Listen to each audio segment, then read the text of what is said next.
This is for educational use only. Our group is allowing our instructor, Mr. Roldan Ardines, to use this as an educational material. No copyright infringement is intended.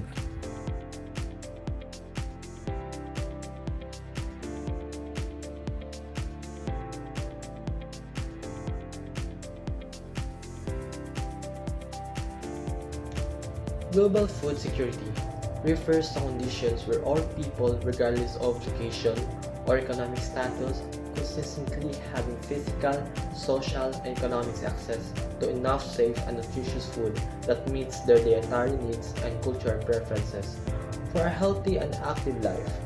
It goes beyond simply having food available.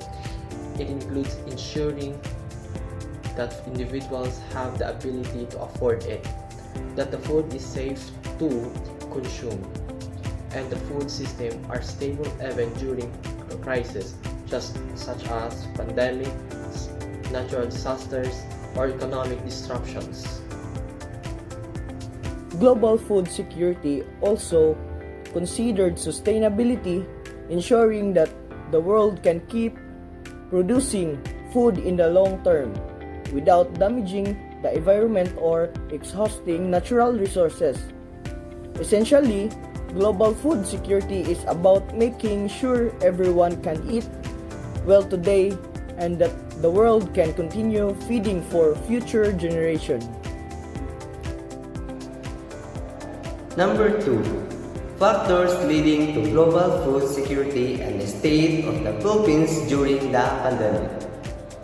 Global food security is shaped by many interconnected factors including agricultural productivity, climate change, economic conditions, trade systems, and governance. Effective farming technologies, good irrigation system, and fertile soil increase food availability. Meanwhile, economic stability and decent income levels help people afford food. Climate change significantly affects food security. Extreme weather, droughts, and floods reduce harvests worldwide. Political stability is equally important because wars, corruptions, or weak institutions can disrupt production and distribution. During the COVID-19 pandemic, the Philippines experienced noticeable food insecurity due to strict lockdowns that limited transportation of goods, causing supply shortages in cities and spoiled crops in rural areas. Many Filipinos lost jobs or income, reducing their ability to buy food. Prices of pork, vegetables, and rice increased sharply due to inflation, supply chain delays, and disease outbreaks such as African swine fever. The country's high dependence on imported rice and processed food made the situation worse when global trade slowed.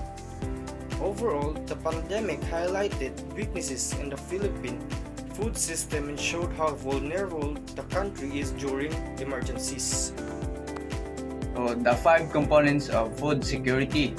So food security is built on five essential components that must work together to ensure that everyone has consistent access to adequate food. Availability means that food must physically exist in sufficient quantities. So either from local production, imports, or food aid. Accessibility involves economic and physical access. So people must be able to afford food and reach places where food is sold, which is influenced by income levels, market infrastructures, and transportations. Utilization refers to how the body used to food consume. Proper nutrition, food safety, clean and water sanitation, and health conditions that allow the body to absorb nutrients. Stability means that access to food must be remain reliable over the time without the major disruption caused by the natural disaster, economic crisis, or political conflict. Finally, sustainability ensures that a food system can continue to function and produce enough food in the future without the harming natural resources, damaging ecosystem, or worsening climate change. All five components must be present for food security to exist. Number 4. What are the threats to global food securities? Global food securities face numerous threats that make it difficult for populations to obtain consistent and nutritious foods. One major threat is climate change, which causes unpredictable weather patterns, strong typhoons, droughts, rising sea levels, and shifting season that reduce agricultural productivity. Environmental degradations such as soil erosion, deforestation, and water populations also harm farming and fisheries resources. Conflicts and war disruption. Farming destroy infrastructures and make food distributions dangerous or impossible. Economic instability and inflation increase the cost of food, making it harder for poor families to afford basic staples. Pests and diseases, including locust swarm or livestock viruses, can wipe out large portions of crops and animals. Population growth increases global food demand, placing high pressure on agriculture system.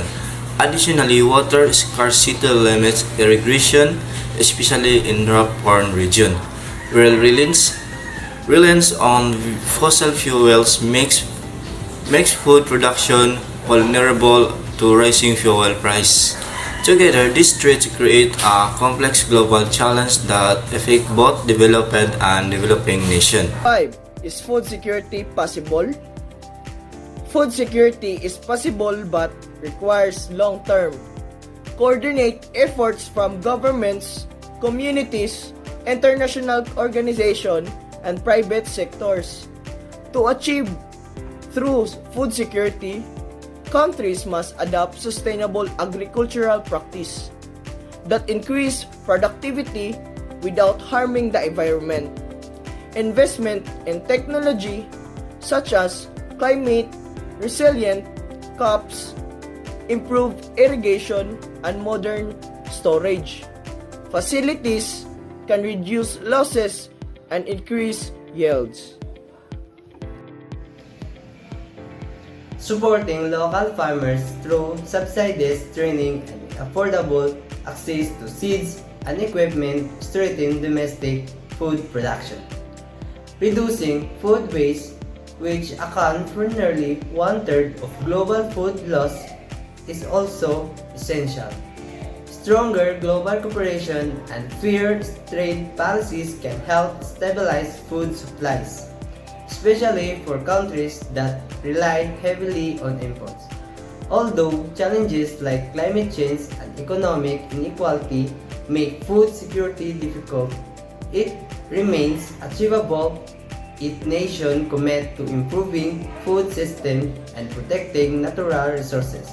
Achieving food security is not impossible, it simply requires sustained effort, innovation, and global collaboration.